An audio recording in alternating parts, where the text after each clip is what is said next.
Ang kwentong ito ay hango sa totoong buhay. Karanasan ito ni Sulan. Taong 1989. Lopez, Quezon.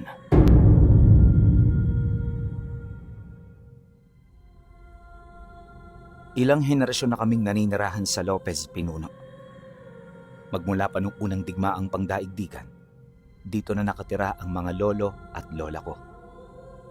Ito ang naging takbuhan namin tuwing may panganib, gawa ng yung lugar namin doon, tahanan ng mga nilalang na hindi pangkaraniwan. O sa madaling sabi, mga aswang. Tama kayo nang narinig. Matagal na kaming nakatira sa baryo ng mga aswang at kaya kami dito nakatagal dahil sa koneksyon ng aming pamilya. Hindi nila kami kadugo, pero ang turing nila sa amin ay hindi naiiba sa kanilang mga kamag-anak. At kaya lang naman ito nangyari dahil sa ginawa noon ng lolo ko sa dapa-dapa. Sabi sa akin ng ama ng tatay ko, matagal naging magkalaban ang aming mga angkan. Yung parte kasi namin noon, mga purong kanan.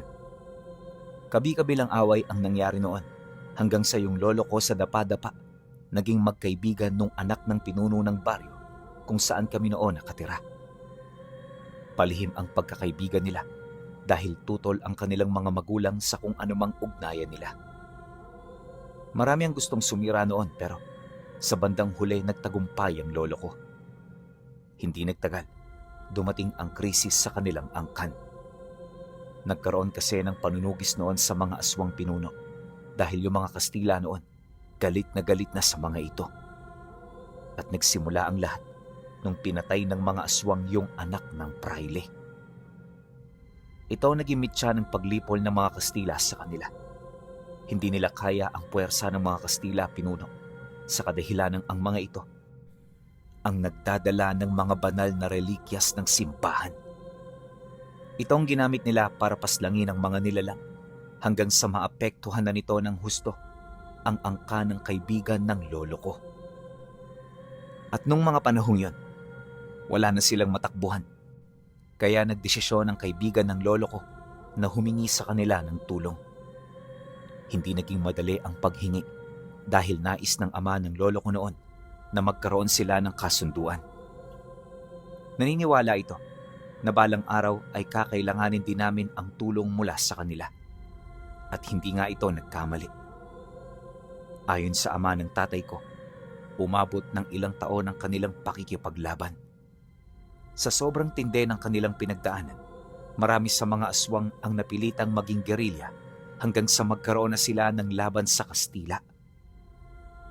Kalaunan, sa tulong ng mga dayuhang nakipagkaibigan sa bansa, napalayas namin sila sa Quezon. At ito na rin ang naging hudyat ng pagsisimula ng kapayapaan. Magmula noon, hindi natinag ang kasunduan sa aming mga angkan. At para masiguro ang katapatan ng bawat isa, hinikayat ng pinuno ng mga aswang na doon na kami manirahan sa kanila. Di kalakihan ang nasabing nayon pinuno, pero ligtas na ligtas kami rito. Malayo rin ito sa kabihasnan, kaya sa sumunod na 2 pangdaigdigang digmaan, nanatili ang tahimik naming buhay. Oo, may mga engkwentro, pero hindi yan kasing tindi ng mga engkwentrong nangyari sa panahon ng Espanyol. Ayon pa sa aking ama, na nung sumapit ang panahon ng 2 digmaan, habang nakikisilong kami sa kanila, sila naman ay abala sa pagpatay ng mga sundalo at pag-iimbak ng kanilang mga pagkain. Nagtagal ng ilang taon ang digmaan, kaya yung mga naimbak nilang karne ay napapakinabangan pa rin nila sa pangkasalukuyan. At para magkaroon kayo ng ideya kung nasaan kami, hayaan niyong magbigay ako ng konting senyales. Ilang milya lang ang layo namin sa bayan ng Lopez. Napapagitnaan kami ng mga bundok. At wala kang makikitang daan patungo sa lugar namin. Punong-puno ng kakahuyan ng paligid at ang mga bundok na nagsisilbi naming kalasag ay pinangingilagan ng mga tao dahil sa mga kwento ng kababalaghan. Ito ang nagsisilbi naming depensa sa loob ng mahabang taon. At dahil dito, kung kaya't lumaki ako ng maayos at payapa. Sa panahong ito, Pinuno, nasa edad 20 anyos na ako. Binata na pero hindi pa ako nakaranas ng buhay kasama ang mga ordinaryong tao. Di pa nga ako nakatungtong ng paaralan, pero mataas ang aking pinag-aralan. Hindi sa pamantayan ng tao, kundi sa pamantayan ng Diyos. Kaya kahit ako'y mangmang sa tingin ng marami, alam ko sa sarili ko na hindi yun totoo. Di hamak na mas mangmang pa sila sa akin dahil ang kanilang kaalaman ay sadyang mababaw. Hindi sila naniniwala sa mga bagay na hindi maipaliwanag, kaya madalas sila ang unang napapahamak. Ako mismo nakasaksi nito dahil sa loob ng ilang taon, pabalik-balik na ako sa bayan para magdala ng mga kopra at iba pang mga bagay na aming mabebenta. Ako ang nagiging tulay ng nayon upang mas mapabilis ang aming pag-unlad, hindi sa larangan ng kaalaman, kundi sa industrial na mga bagay.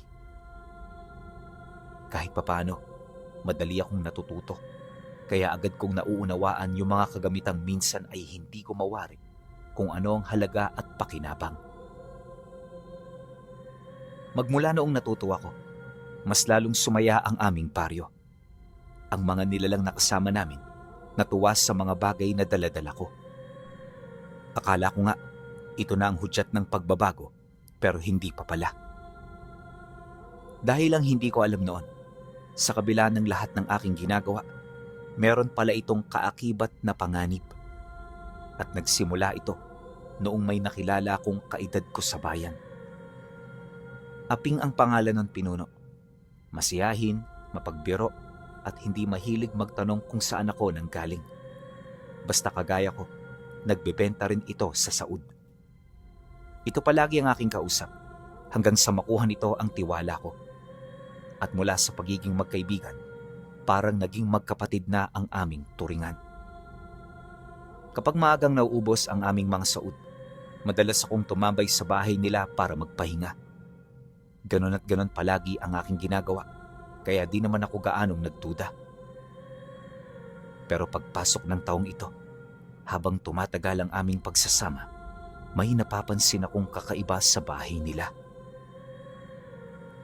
Bilang isang antingero, madali kong natutunugan kung meron akong kauri sa paligid.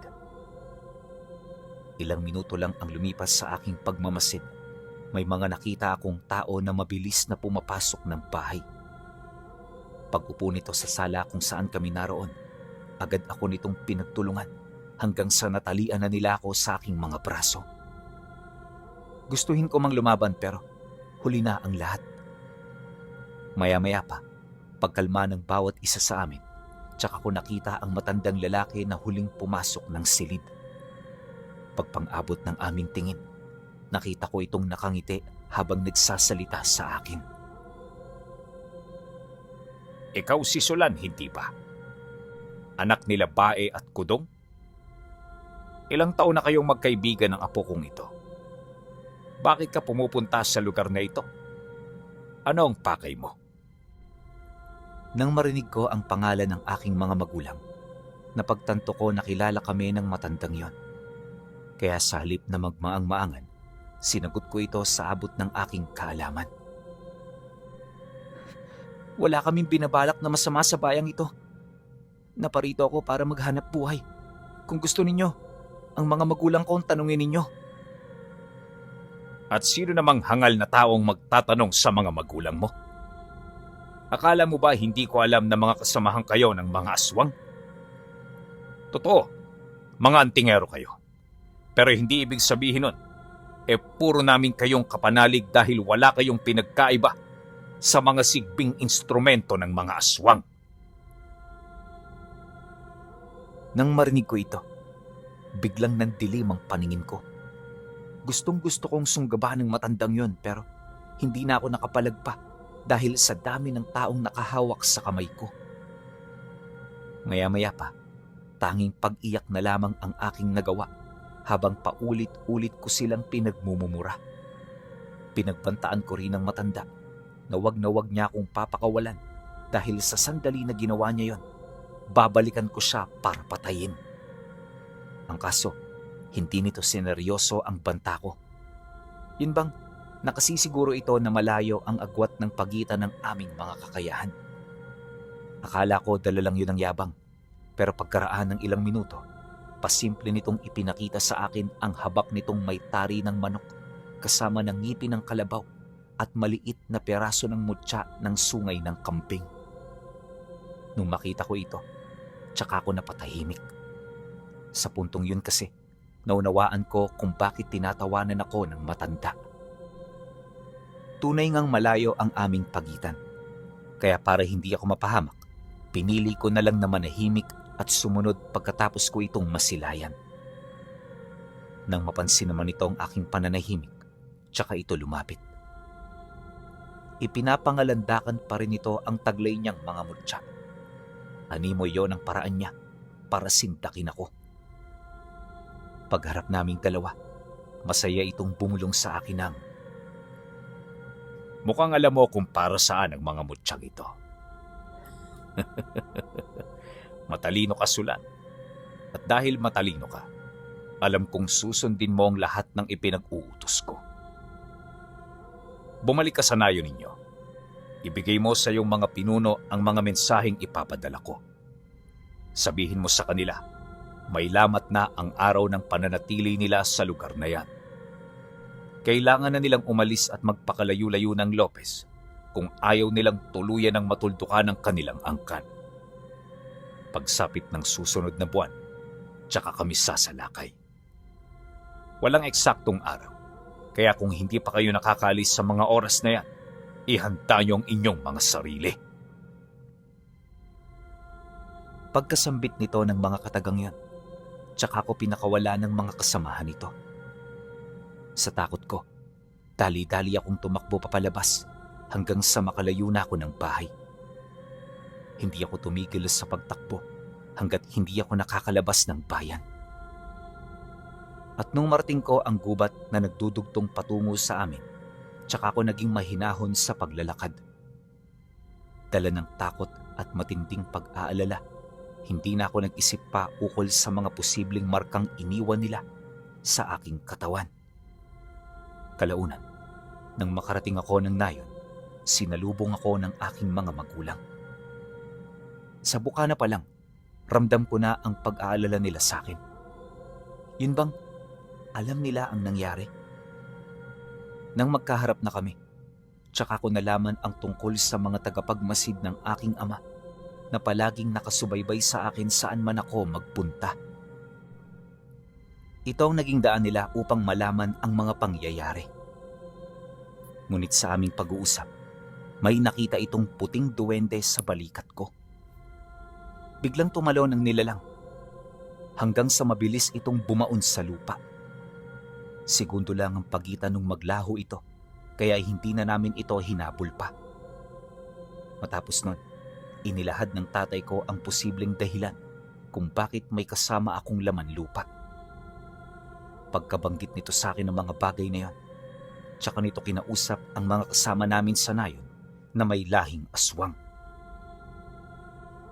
Nung marinig nila ang tungkol dito, agad itong naghanda. Nakita ko na bumuo ito ng grupo para unahan ang mga kalabang nagbabadya. Ilang gabi rin nila itong pinagplanuhan pero sa bawat pagpasok nila ng bayan, wala silang nadadat ng mga taong nagtatanga ng espesyal na kakayahan. Lahat pawang mga normal lang hanggang sa may mangilan-ngilan na sa kanila ang bigla na lang nawawala. Ayon sa aking mga narinig, kumpleto itong umaalis pero kulang na ang bilang ng grupo kapag bumabalik. Wala namang sugatan sa mga nakaligtas pero hindi nito maalala kung saan nawala ang kanilang mga kasama. Kaya naman ang maranasan namin ito, naalarma ang kabuuan ng nayon. Karamihan sa mga aswang galit na, kaya hindi na ako gaanong nakakalabas para makapagtinda. Naunawaan ko naman ito dahil ganun nga talaga ang nangyayari kapag merong kalaban ang aming nayon. Ang hindi ko lang inaasahan umabot pa ito sa ganoong punto. Pagkaraan ng ilang linggo, mayat maya na ang nangyayaring pagpupulong. At ang mga gabuna noon, hindi na mapalagay sa kanilang mga nararanasan. Bawat isa nababahala na Gawa ng yung mga kalaban nila, hindi pa nila kilala. Hanggang sa dito na nagdesisyon ng tatay ko na isama ako sa pulong para makausap ko ang matataas naming mga kadugo. Naniniwala ito na sa tulong ko mabibigyan ng linaw ang lahat. Aminado kasi ako noon na hindi ko ikukwento ang lahat ng mga naranasan ko. Dala na rin kasi siguro ng takot kung bakit ako napilitang maglihim sa aking mga magulang. Nang marinig ko ang tungkol dito, medyo nakaramdam ako ng kaba dahil hindi ko sukat akalain na ganun nga ang mangyayari. Gayunpaman, wala akong magagawa kundi ang sumunod.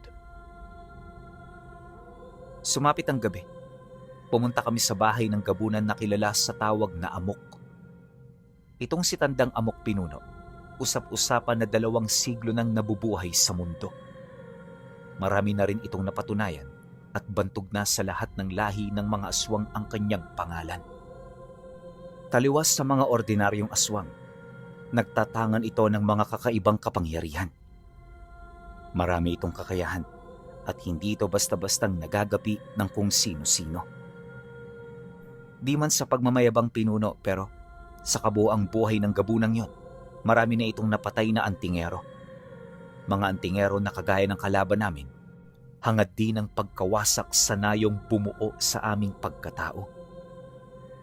Kahit yung mga magulang ko, tutol sa mga taong yon, gawa ng hindi naman nila alam kung ano ang uri ng buhay na sinusunod namin sa lugar na yon. Hindi rin kami katulad ng iba na basta-basta na lang nananalasa at pumapatay. At yung mga taong pinapaslang ng mga kapatid naming aswang, tunay na salot ng lipunan. Mga taong nakagawa ng karumal-dumal na kasalanan at hindi na nararapat pang magtagal sa mundong ibabaw. Masama man kung may tuturing ang ganoong pamamaraan ng pagpatay, pero para sa amin ito ang pinakamabilis na hustisya. Bagay na hindi nauunawaan ng iba. Pagdating namin sa bahay ng gabunan, nakita ko itong nakaupo sa pinakaunahang bahagi ng sala. Malawak ang salang yon, Pinuno, dahil ito ang malimit naming ginagamit sa pagpupulong. Dito rin nagmumula ang mga mahalagang desisyon ng nayon. Ilang minuto pa ang lumipas, dumating ang mga personalidad na kailangan sa magaganap na pag-uusap. Sila ang magsasabi kung tama ba ang aming gagawin o hindi. Pagsilay ko sa mga ito, nakaramdam ako ng kaba. Malakas ang pintig noon ng puso ko dahil hindi ko sukat akalain na makikita ko itong magkakasama. Kung di nyo kasi na itatanong, ang mga nilalang ngayon ay madalang lang magkita-kita. Hindi kasi sila nahanay sa iisang uri lang dahil bawat pamilya nila nagmula sa iba't ibang angkan na kalaunay nagkabuklod para mabuo ang isang lahi at pamilya. Matapos ko silang makita, tsaka ako naghintay ng senyas mula sa gabunan. Ilang minuto rin yung walang paramdam hanggang sa bigla na lang ako nitong tawagin. Nang marinig ko ang tinig nito, tsaka ako naglakad papalapit. Tahimik ang lahat nung makita ako na para bang punong-puno sila ng katanungan. Pag-upo ko sa tabi ng gabunan, di ako nagdalawang isip na isalaysay ang lahat ng aking nalalaman. At nung marinig ng mga ito ang aking sinabi, tsaka nito nakumpirma na isang babaylan ang aking nakausap. Kaya nila ito nasabing babaylan dahil sa puting duwendeng ginamit nito bilang tagapagmasid. Di kayang kontrolin ng mga ordinaryong antingero ang mga ganoong uri ng nilalang, kaya naniniwala sila na nahanay ang matandang yun sa taong may mataas na uri ng karunungan. Maya-maya pa, dito na napilitang magsalita ang gabunan na si Tandang Amok. Hindi ordinaryo ang kalaban natin ngayon. Kaya maghanda kayo. Bumuo kayo ng mga pangkat na sasalakay sa bayan gabi-gabi. Unahin nyo ang mga galamay ng babaylan at mula sa araw na ito, ituring nyo itong isang digmaan. Hindi ako papayag na hindi tayo makapaghigante, lalo pat may iilan sa atin ang nawawala. Kilos na!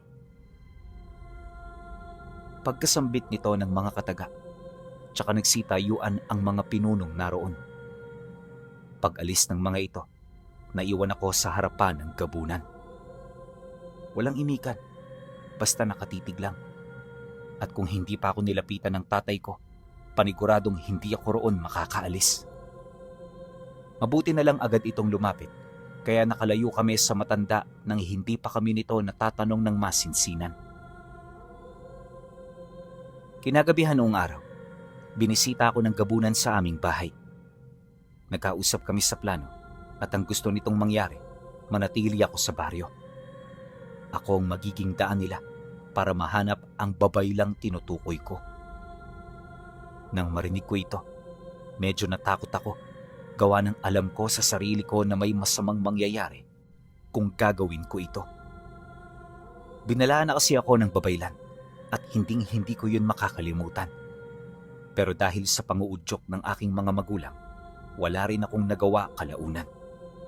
Labag ito sa aking loob pero alang-alang sa kaligtasan ng nayon, kailangan ko itong gawin. Pagsapit ng sumunod na araw, bumaba ako sa aming lugar.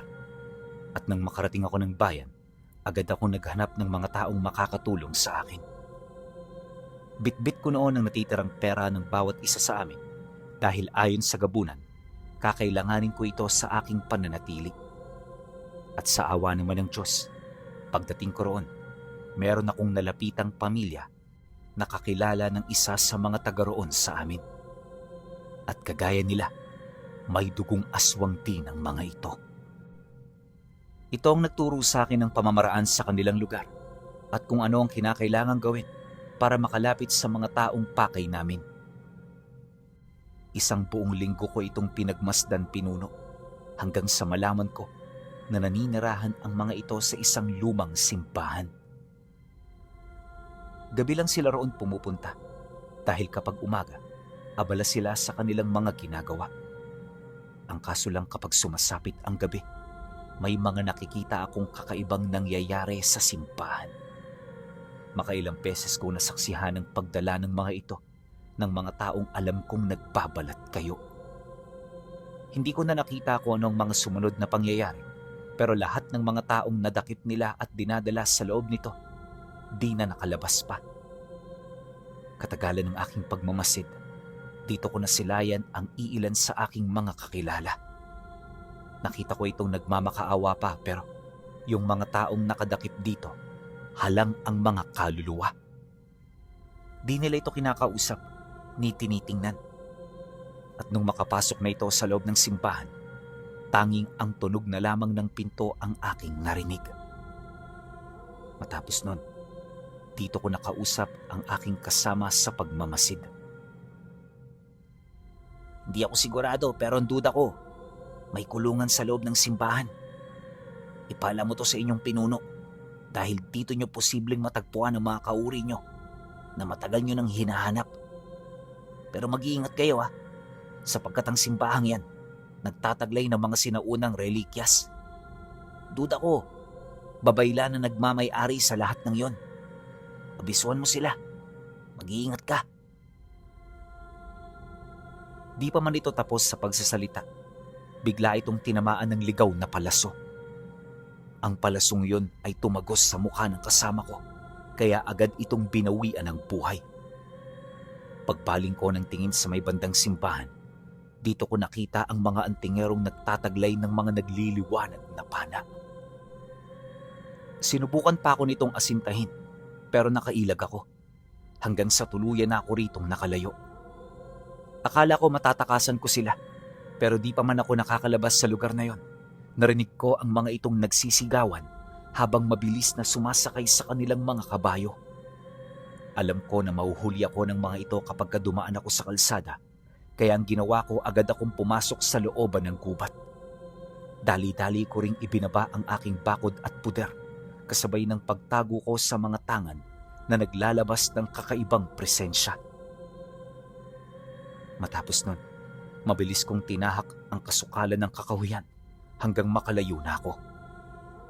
Ang kaso lang, ilang metro mula sa aking kinaroroonan, narinig ko na naman ang mga ito.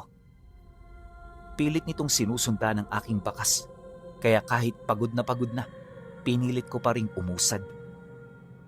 Hindi nagtagal, natagpuan na nga ako ng mga antingero. Pagsilay nito sa akin, agad ako nitong pinagpapapana. Pagtama ng mga palasong yun sa puno, nakita ko itong bigla na lang nilamon ng apoy, dahilan para mabilis na kumalat ang sunog sa paligid. Kalahating oras ang lumipas, pagod na ang katawan ko hanggang sa tumarak sa binti ko ang isang palasong inasinta ng babaylan. Agad itong bumaon sa aking buto, kaya naramdaman ko ang paglabas dito ng napakainit na apoy. Unti-unti nitong sinusunog ang aking laman, kaya sa puntong yon nawala na sa aking isip ang tumakas pa. Sigaw na ako ng sigaw nun habang humihingi ng tulong sa kanila. Yun nga lang, imbis na pakinggan ng hinaing ko, mas lalo pa nila akong pinaulanan. Indikasyon na wala silang balak na buhayin ako.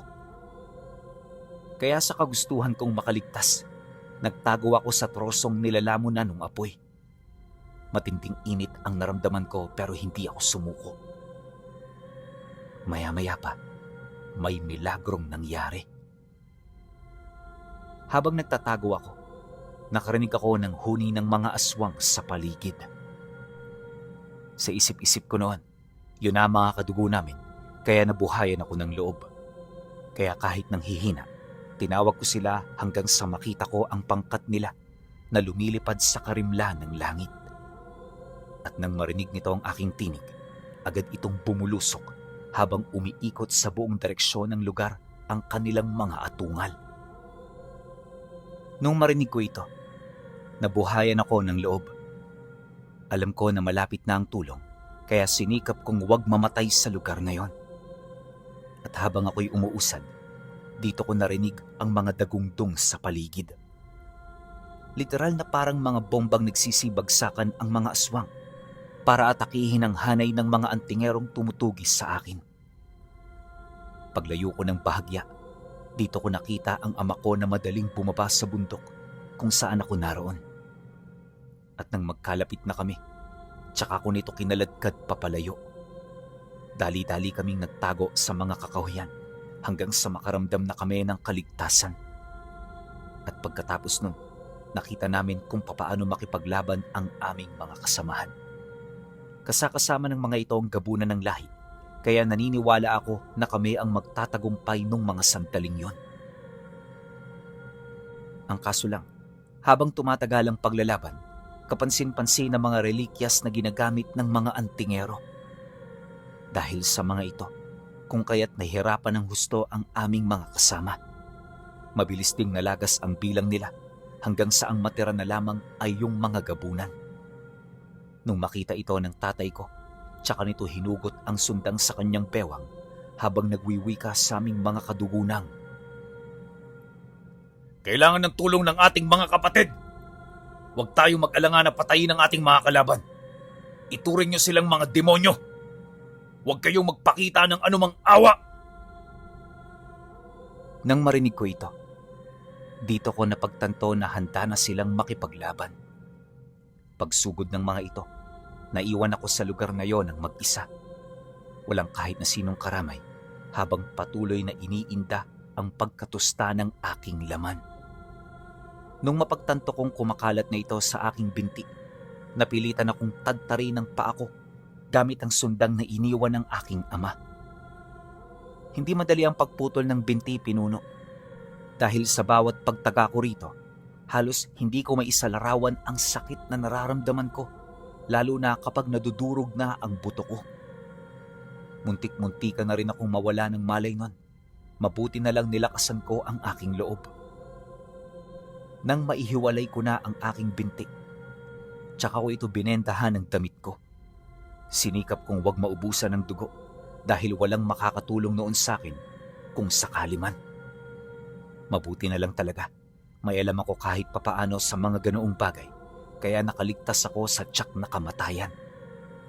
Matapos ko yung bentahan, dito ko nakita ang pakikipagdigma ng aking mga kadugo. Kasama ng tatay ko noon ang aking mga tsuhin na walang habas na tinataga ang mga antingerong may daladalang mga relikyas.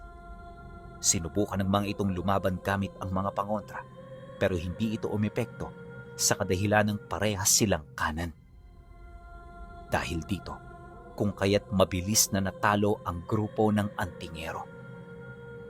Ang kaso lang, nung papatay na nila ang babaylan, hindi ito naging madali.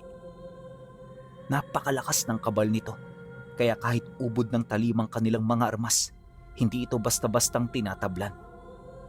Minsan nga tumatawa pa ito kapag tumatama ang armas ng kanyang mga kadugo. Subalit sa loob ng ilang minutong pakikipagbuno, tinalikuran din ng kabal ng tanga nito ang mismong katawan ng babaylan. At sa puntong yon, hindi na naging mahirap sa mga kadugo ko na patayin ito. Oo, napatay nila noong mismong gabi ang babaylan.